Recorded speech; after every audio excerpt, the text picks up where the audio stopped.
Happy Friday, everyone. On today's show, we are going to talk about a few signings around the NHL and then look at the national broadcast schedule and talk about what we'd like to see from the networks this upcoming season. All that and more on today's Locked On NHL. Locked On NHL, your daily podcast on the National Hockey League. Part of the Locked On Podcast Network. Your team every day.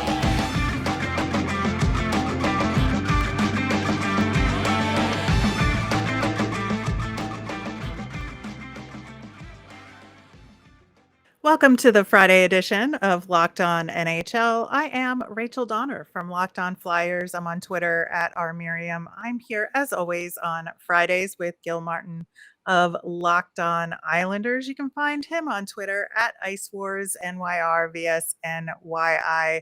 Gil, how we doing this week? We are hanging in. A little bit of a rough week for me. I am dealing with a case of COVID, but Oh, getting through it as best I can, and glad to be here with you for another great Friday show. well, hockey's around the corner, so hopefully that spurs you back to health as quickly as possible. Thanks for making Locked On NHL your first listen every day. We're free and available on all your favorite podcasting platforms. Plus, you can watch us over on YouTube. Today's episode is brought to you by BetOnline. BetOnline has you covered this season with more props, odds, and lines than ever before. BetOnline, where the game starts. So the signings keep coming, Gil. We keep thinking that is this offseason technically over yet? It is not. We did have a bit of a blockbuster contract this week from the Ottawa Senators, where they signed Tim Stützle to an 8-year, 66.8 contract extension. And, you know, I loved Tim Stützle. Was one of my favorite players on Team Germany when he was in the World Juniors.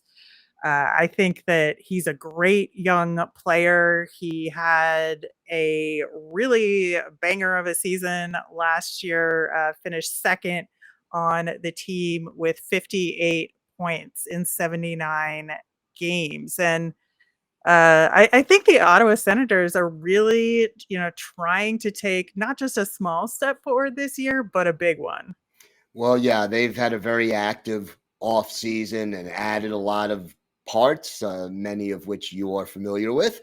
And, right now, locking up a young player like this who is so talented, third overall pick back in 2020, just sort of emerging. It's a little bit of a gamble because he hasn't really established himself for more than one season as sort of a top flight NHL player, but they are ahead of the curve.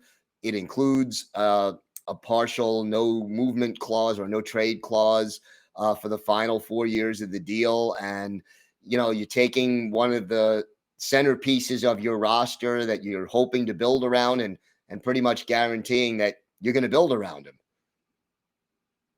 Yeah, and he does still have 1 year left on his original contract. So this $8.35 million cap hit is going to kick in starting not this upcoming season, but the following year. So, they're going to have to start worrying about the cap part of it next summer, which is, I think, good. It gives them some runway in terms of trying to figure out what that means for the rest of the roster. But yeah, picking up Claude Giroux, trading for Alex DeBrincat.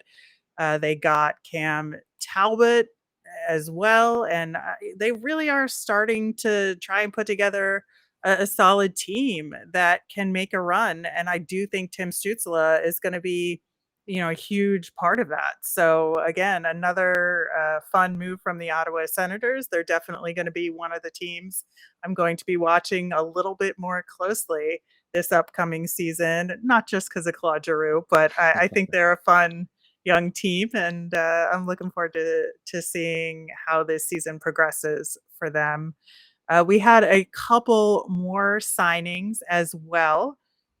the Montreal Canadiens signed Kirby Dach to a $13.45 million contract extension. That's a 4-year deal, and I think that's a pretty good deal for him. The price is, maybe a little bit high, but in the NHL you do overpay sometimes. But I think he's a really solid player that is going to help Montreal in this rebuild. Yeah, I think that, they made a very big deal to acquire him this offseason, and now you lock him up and make sure that he's going to be sort of one of the players you're building with. Now, unlike Ottawa, I think Montreal is taking more of a long-term approach to things, but Mhm. certainly Kirby Dach is going to be one of the important pieces of that long-term puzzle.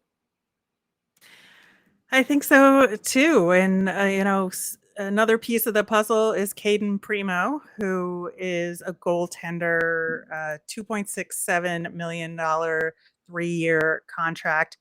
With everything going on with Carey Price and his likely retirement, it's a little bit of a question where Montreal is going to go for the long term in the goaltending tandem. And this seems to indicate that Primo is at least one of the major options here for them and will continue to be a part of the organization.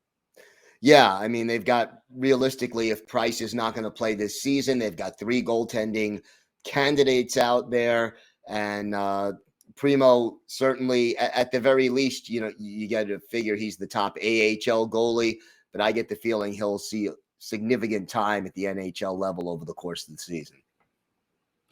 I think so too, and especially to me, this is kind of a gimme year for Montreal where they can sort of mess around a little bit and see what sticks and give players an opportunity to shine or make a case for themselves without, I think, huge expectations for the team overall. So I look forward to seeing what they can do just experimentation wise. I think that, with Martin St. Louis around there as well. I think, he'll try and get creative with this team that he has, and it'll be a lot of fun seeing what Montreal is up to this year.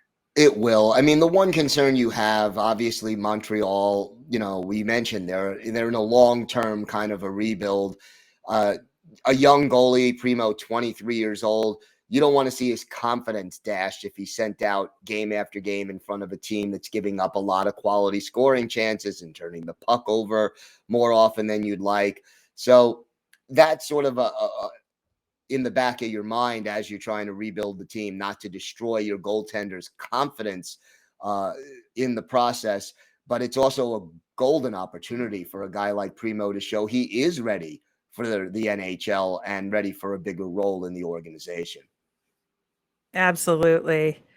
One more piece of news before we talk about the National Broadcast Schedule. The U.S. Hockey Hall of Fame, not the Maine Hockey Hall of Fame, but the United States Hockey Hall of Fame, announced their class for 2022. And there's some really good names in there. We have goalie Ryan Miller, first off, which is well deserved. I think that he contributed greatly to USA Hockey as a young player. He was also in the 2010 Olympics as well, and had a really extensive NHL career. As we all know, he retired last year. I personally am most excited for the Lamoureux twins. Yeah. Jocelyn and Monique are going in together. There's no other way to do it, man. It's just like with the Sedins Yeah. in the Hockey Hall of Fame. You Inseparable. Yeah.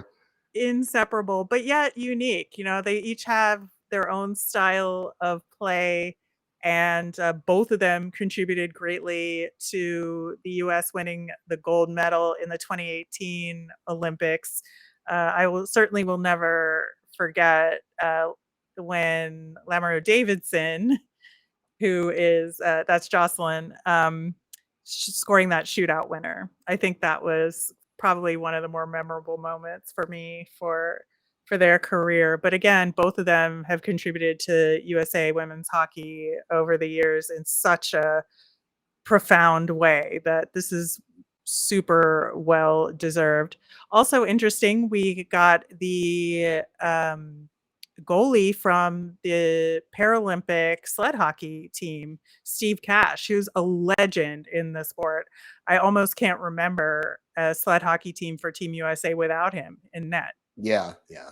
Just played such a major role in that. I mean, a 3-time gold medal winner at the Paralympics games, and just again, very deserving admission into the U.S. Hockey Hall of Fame. Big part of that, sled hockey tradition now that the U.S. is putting together. Absolutely. One more nominee to the U.S. Hockey Hall of Fame, Jim Johansson, who was an executive for USA Hockey. So congratulations to the entire class and their families. Up next, we are going to start talking about the NHL National Broadcast Schedule and some highlights there. But first, betonline.net is your number one source for all your betting needs and sports information. They've got everything you need leading up to this year's college football and pro football seasons. They've got everything you could possibly want from the latest league developments, game matchups, news, and podcasts. And it's your continued source for all your sports wagering information, including live betting, esports, and scores. It's the fastest and easiest way to check in on all your favorite sports and events, including Major League Baseball, MMA, boxing, and golf. So head to the website today or use your mobile device to learn more about the trends in action. Bet online, where the game starts. Gil, we got a lot of information from TNT and ESPN on the NHL National Broadcast Schedule, and it's kind of hard to look at it cohesively because it's the two different networks and they each have their own systems going into it. Yep. But, as it was, ESPN has the bigger amount of national games relative to TNT. ESPN has about a little over 100 games, TNT 62 games. And I think that, there's a couple things going on here. TNT's got their Wednesday doubleheaders, but then they'll add in the Black Friday doubleheader. And then toward the end of the season, they'll get Sunday games in March and April. Plus, they're the network carrying the Winter Classic. ESPN, on the other hand, they actually, despite some complaints about some of the exclusive ESPN Plus Hulu games, I think that they're doing less of them this year, that more of them will be available to everybody out there who's subscribed to ESPN, obviously. But they're kicking off the season October 11th with a doubleheader of Lightning Rangers and then Vegas versus LA. Yeah, that's a great way to get the season started. And you just love that opening season doubleheader where you go from having no hockey or no hockey that counts to, back-to-back games, nationally televised, plus whatever your local team might be doing. And then, of course, you also have a big game for your team coming up early in the schedule where the Flyers are hosting the Devils, and that's John Tortorella's head coaching debut in Philadelphia. You got to be looking forward to that one. Well, that's interesting because this is one of the games that is exclusive to ESPN Plus and Hulu. So we're not going to see that on a true national audience. It'll Right. be just for the subscribers to the streaming service. So I think that is an interesting choice. I know there's some Flyers fans who are upset about having our home opener not available with the local broadcasts and all of that. So I don't know. It's an interesting question. Also that night is Dallas Stars at Nashville Predators. Yeah, and that's a good sort of, Western Conference rivalry kind of a game. And it's so good to just read down the schedule and see these games and realize they're not that far away. We're talking about 5 weeks to, starting all of this back up again, and I am psyched. I really, really am. I am too. And, I think that one of the big questions out there from a TV perspective, amongst all of it, is the Arizona Coyotes and them playing at Arizona State and what that's going to look like on TV.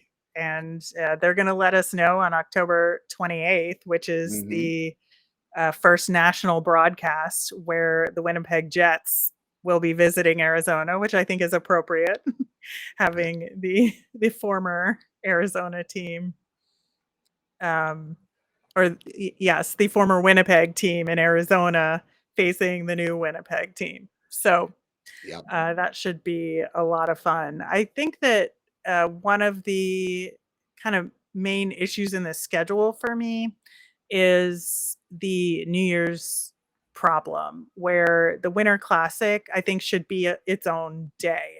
But they've added additional games to that day recently, and I do not like that at all.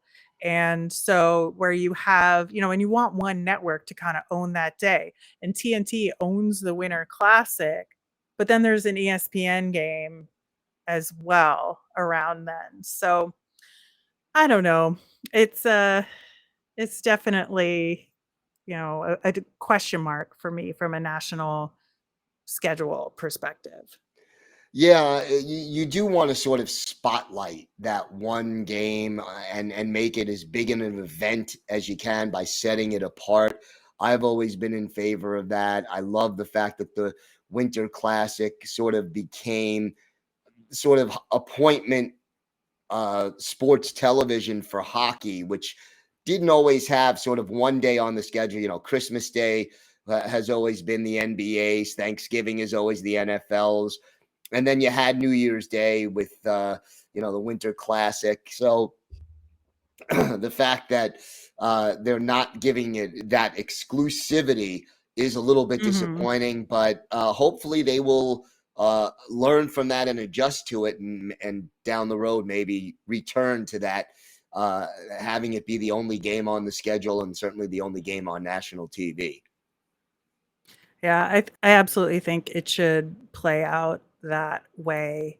ESPN also has the rights to the AllStar Game, so they are going to be showing that on ABC, and the skills competition is on ESPN. And I understand why they're doing it like that, but it really should be reversed. I mean, the star of the show is the skills competition, right? The skills competition is probably more entertaining. I'll say that much. Mhm. So yeah, uh, again, I always take all-star games in all four of the major sports with a large grain of salt. Um, Going way back to the 70s and 80s, when it was very difficult to see out of town games except one a week, which was nationally televised, that made all-star games really exciting because you wouldn't even get to see all those players on the ice regularly, let alone at the same time. But now, when between streaming services and packages and all the different games that are on national television, yeah, I agree with you. It should be reversed because the skills competition is the more exciting event. And let's face it, the All-Star Game is entertaining in its own right, but it's not hockey. It is not. That is true. Looking at the schedule of national TV games in the US, in terms of who has the most and who has the least, very interesting. The Minnesota Wild have the most national TV games this upcoming season with 15. Yeah, that's a little bit of a surprise. They have such a big following within the state of hockey, Minnesota. But you would think I'd never really envisioned the Wild as sort of a team with a big national following necessarily.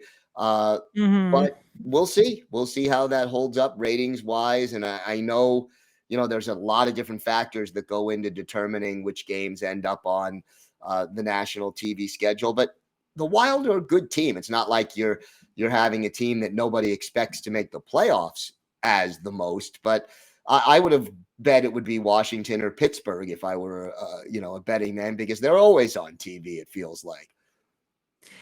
That is true.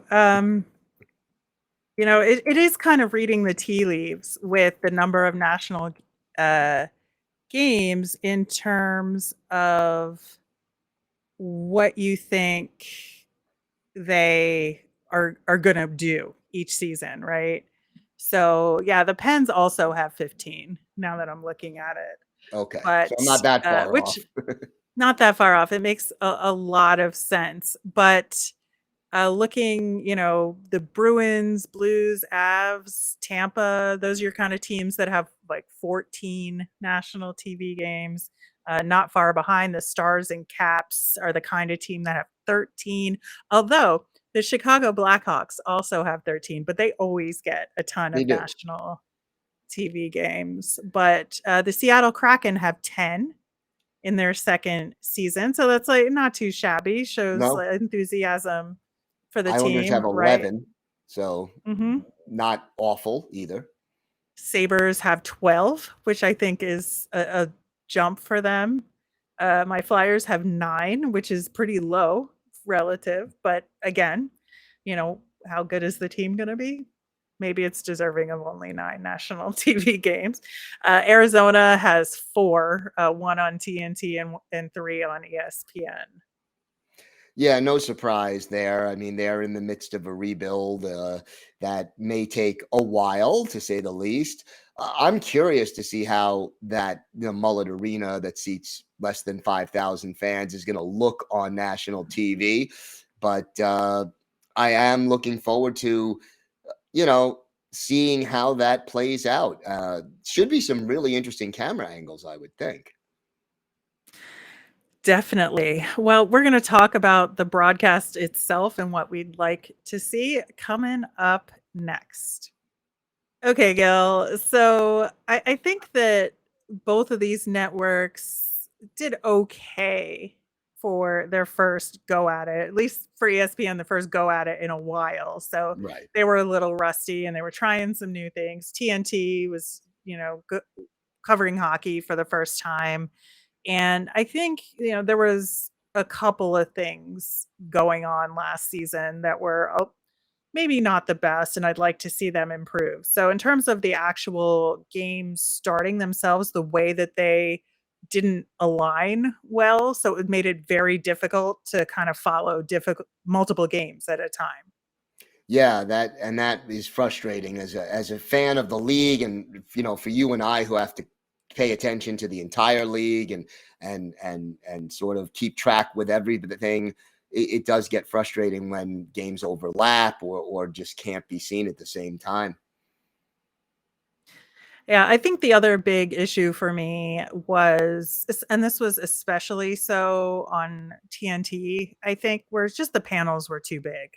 And it was just like a bunch of people trying to get in their little zingers and their little bits that they were trying to do, which I understand you have to do from a certain perspective to try and be entertaining. But I just think, fewer, smarter people is the way to go. And I love Wayne Gretzky, legendary hockey player, did not bring anything to the broadcast for me.